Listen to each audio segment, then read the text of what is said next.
ముఖ్యంగా రీసెంట్‌గా అంటే మీరన్నట్టు చాలా మంది వైసీపీకి సంబంధించిన వాళ్ళు మీలాంటి వాళ్ళని, టీడీపీ వాళ్ళని, లోకేష్ గారిని, ముఖ్యంగా షర్మిల గారు లాంటి వ్యక్తులను కూడా వైసీపీ వాళ్ళు వదలల. రీసెంట్‌గా సోషల్ మీడియాలో కొంతమంది ఇప్పుడు ఎవరైతే ఆహ్, బాగా అప్పట్లో ఇబ్బంది పెట్టారో వాళ్ళందరి మీద చర్యలు తీసుకోబోతున్నారు అని చెప్పి వార్తలొస్తున్నాయి. అంటే ఇది కంపల్సరీ చేయాల్సిన విషయమే మేడం. ఎందుకంటే వాళ్ళు మాట్లాడిన ఏదైతే సోషల్ మీడియాలో చేసినటువంటి ట్వీట్లు కావచ్చు, కామెంట్స్ కావచ్చు, ఎవరు సహించరనేవి.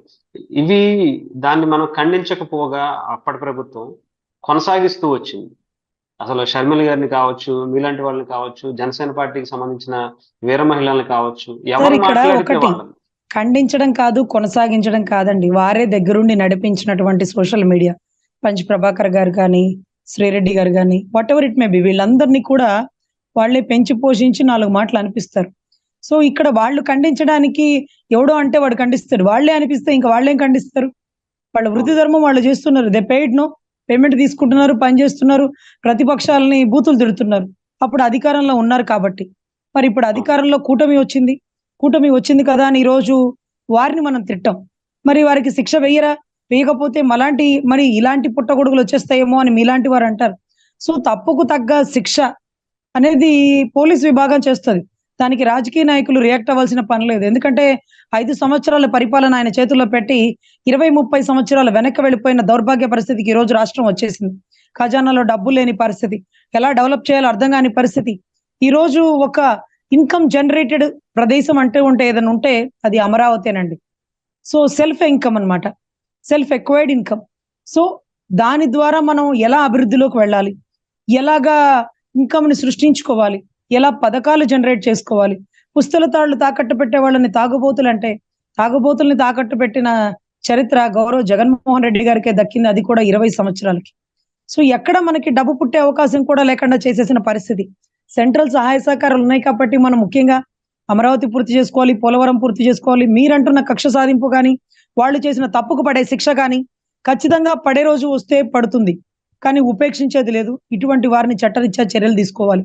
పచ్చ చీర కట్టుకుంది కదా అని సొంత సొంత చెల్లిని కూడా విమర్శించినటువంటి పరిస్థితి. నువ్వు పుట్టావా వైఎస్ రాజశేఖర్ రెడ్డి గారికి అనేటటువంటి అవును. మాటలు. సో ఇవన్నీ కూడా ఒక ఆడబిడ్డని అవమానించడం. అది ఏంటి ఆడబిడ్డ అనేది మాకు అనవసరం. రాజశేఖర్ రెడ్డి గారి బిడ్డనా? లేకపోతే పలానా వాళ్ళ బిడ్డనా అనేది మాకు తెలీదండి. ఎవరైనా ఆడబిడ్డే. సో ఇలాంటి పైశాచిక చర్యలు ఆపాలి. ఎప్పుడు ఒకరిని ఒకరు వ్యక్తిగత విమర్శలు చేసుకోకూడదు. విధానపరమైన విమర్శలు ఓకే డన్ చేయండి, కరెక్ట్ గానే ఉంటుంది. ఆ పాలిసీ ఎందుకు పెట్టారు? ఆ పాలిసీ వల్ల ఎంత నష్టం వచ్చింది? ఆ పాలిసీ వల్ల మీరు ఎంత తినేశారు? ఆధారాలతో రుజువు చేయండి. అది రాజకీయం అంటే. ఇది నీచపు రాజకీయాలన్నమాట. ఆడవాళ్ళని మధ్యలోకి తీసుకొచ్చి తల్లి భువనేశ్వరం అనే అసెంబ్లీలో అవమానించినటువంటి పరిస్థితికి అవమానించిన వాడు లేడు. అవమానిద్దాం అనుకున్నవాడు, అవమానించడానికి ప్రోత్సహించిన వాడు ఈరోజు అసెంబ్లీలో అడుగు పెట్టలేని పరిస్థితి. ప్రమాణ స్వీకారం చేశాడు, వెళ్ళిపోయాడు. అంతకు మించి అసెంబ్లీలో కూర్చోలేని సిగ్గు, మానం, మర్యాద. దాంతో కూర్చోలేక బయటికి అడుగు పెట్టేశాడేమో. బహుశా ఇప్పుడు గుర్తొచ్చిందేమో సిగ్గు. ఒక ఆడబిడ్డని అవమానిస్తున్నప్పుడు సిగ్గు లేదు ఈరోజు అధికార పార్టీ వారికి. ఇప్పుడు మాత్రం 11 సీట్‌లో ఉన్నాను కూర్చోలేని పోతున్నటువంటి ప్రతిపక్ష పార్టీ వారికి.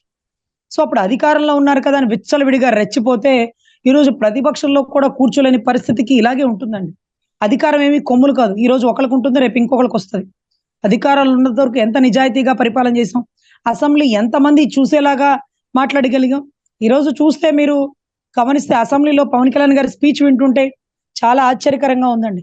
అనర్గళంగా గర్జించే మా అన్న ఈరోజు ఒక పేపర్ చూసుకుంటూ చక్కగా పొందిగ్గా ఏదైతే పొట్టి శ్రీరాములు గారి గురించి, అసెంబ్లీ సమావేశాల గురించి, గత అసెంబ్లీలో జరిగినటువంటి విషయాల గురించి ఎంత పొద్దిగ్గా మాట్లాడుతున్నారు అంటే, అధ్యక్ష అనే పదాన్ని కూడా ఎప్పుడూ అలవాటు లేని వ్యక్తి అండి.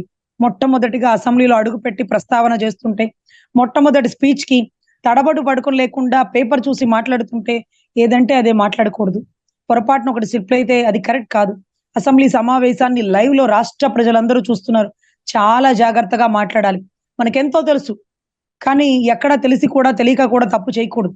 కానీ అంటూ ఈరోజు పేపర్ చూసుకొని మాట్లాడుతుంటే అంటే ఒక బీటెక్ కాలేజీలో అల్లరి చేసినటువంటి పిల్లోడు ఈరోజు ఒక ఉద్యోగానికి వెళ్తే ఎంత పొందిగ్గా ఉంటారు. అప్పుడు కాళ్ళు ఎగరేసేటటువంటి ఒక స్టూడెంట్ ఇప్పుడు ఇన్షర్ట్ టై కట్టుకొని వెళ్ళి సీట్లో కూర్చొని పొందిగ్గా ఉద్యోగం చేసుకుంటే ఎలా ఉంటుంది అనేటటువంటి పరిస్థితి మా కళ్ళ ముందు కనపడిందండి. చాలా సంతోషంగా ఉంది అన్న అసెంబ్లీలో అంత గొప్పగా మాట్లాడుతుంటే. చాలా జాగ్రత్తగా భయంగా ఇచ్చిన అవకాశాన్ని కాపాడుకుంటాను, ప్రజల నమ్మకాన్ని పెంచుకుంటాను, పెంపొందించుకుంటాను అంటే నిజంగా గర్వంగా ఉంది సార్. నిజం. చాలా సంతోషమైన పరిణామాలు ఇవన్నీ.